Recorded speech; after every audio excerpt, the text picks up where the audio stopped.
Trump n'a pas visé un seul pays.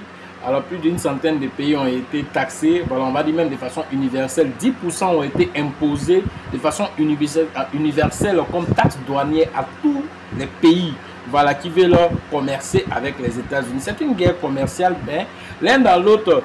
Alors Donald Trump l'a dit, voilà, l'Amérique d'abord.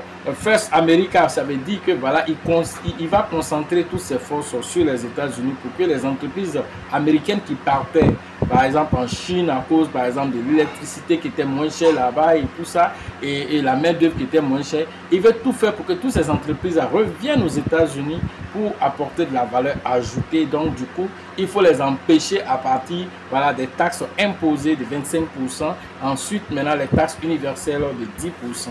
Mais au-delà de ça, alors certains autres pays, voilà, au-delà des 10% ont eu, voilà, on dira des taxes moindres, voilà, concernant peut-être les échanges, voilà, par exemple des voitures et de d'autres, voilà, on va dire d'autres marchandises importantes pour, voilà, l'économie.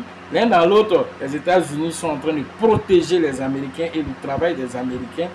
Tout ceci aura aussi un impact aussi, ne l'oubliez pas aussi, de façon macroéconomique sur, voilà, nos différents investissements en crypto.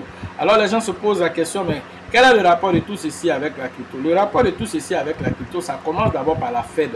La Fed qui a augmenté, voilà, au lieu de faire ce qu'on appelle un assouplissement quantitatif pour, voilà, permettre aux employeurs d'employer plus de personnes, alors eux, ils ont augmenté les taxes, a augmenté les taux directeurs, ce qui n'a pas arrangé Trump dans sa politique d'évolution. Mais Trump n'a pas totalement pouvoir sur, voilà, Jerome Powell qui est le directeur de la Fed. Alors l'un dans l'autre, s'il n'a pas de pouvoir sur lui, qui lui demande, ah, il faut abaisser les taux pour que les gens puissent aller emprunter auprès des banques pour venir investir dans le marché, que ce soit le marché obligataire, que ce soit le marché des crypto-monnaies ou des actions. L'un dans l'autre, cela va faire bondir l'économie. Alors que Jerome Powell n'a pas cette vision des choses. Voilà, il a dit même que par rapport aux menaces de Trump, il ne va pas réagir, il ne va pas répondre parce qu'il connaît ce qui est arrivé à Gary Gensler. L'un dans l'autre, comme Trump n'a pas totalement pouvoir sur lui, qu'est-ce qu'il fait? Il faut lui forcer la main d'une autre façon. En faisant un tant soit peu, alors cette guerre qui ne dit pas son nom aux autres pays, et que l'économie américaine même aussi en souffre aussi un tant soit peu, parce que quand nous voyons aussi les Google et tous ces géants qui sont aux États-Unis vont être aussi impactés un tant soit peu. Donc, alors de façon momentanée, les Américains vont ressentir, voilà, cela, et cela va pousser Jerome Powell à faire sortir la planche à billets. Voilà, il va descendre les taux directeurs, faire sortir la planche à billets, voilà, faire beaucoup plus d'impression, et tout cet argent qui va être imprimé, alors une partie ira vers les crypto-monnaies pour l'investissement, en voyant le Bitcoin selon, alors, beaucoup de personnes autour de combien? 250 000 $. Alors, cette politique d'assouplissement permettra, voilà, à plusieurs entreprises de venir prendre des prêts auprès des banques. Par exemple, vous voyez que MicroStrategy, le fait qu'emprunter pendant la baisse, lui, ça va payer seulement les bitcoins pour augmenter sa cagnotte en bitcoin. Alors, selon Arthur Hayes, l'ancien CEO de BitMEX, lui, il dit et il maintient que, alors, ce moment de turbulence est un moment, alors, de réflexion, un moment d'investissement, car selon lui, le Bitcoin ira à 250 000 pour 2025. Pourquoi il le dit?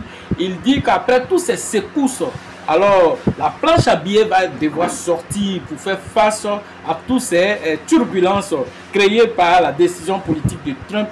Et cela va pousser alors ces investisseurs à venir vers les crypto-monnaies, à créer encore de la richesse parce qu'ils ont pu prendre des prêts auprès des banques. Ils vont venir injecter dans les marchés, surtout les marchés à risque tels que celui des crypto-monnaies, va être renfouré en argent parce que la planche à billets est sortie. Cela va faire partie du Bitcoin, selon ses analyses, jusqu'à 250 000 $.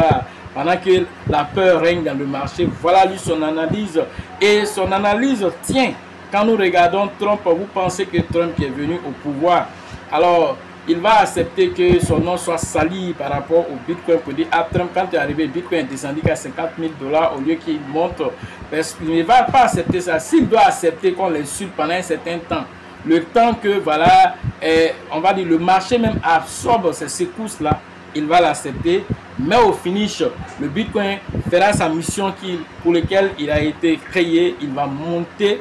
Car pourquoi même il va monter? La rarification se fait. Pendant tout ceci, allez regarder les cagnottes de BlackRock, allez regarder les cagnottes de MicroStrategy et de certains autres pays qui ne font qu'acheter massivement les bitcoins. Alors, quand vous analysez ce que Bybit a dit, au fur et à mesure que nous avançons, alors même les exchanges vont manquer de bitcoins selon l'analyse de Bybit.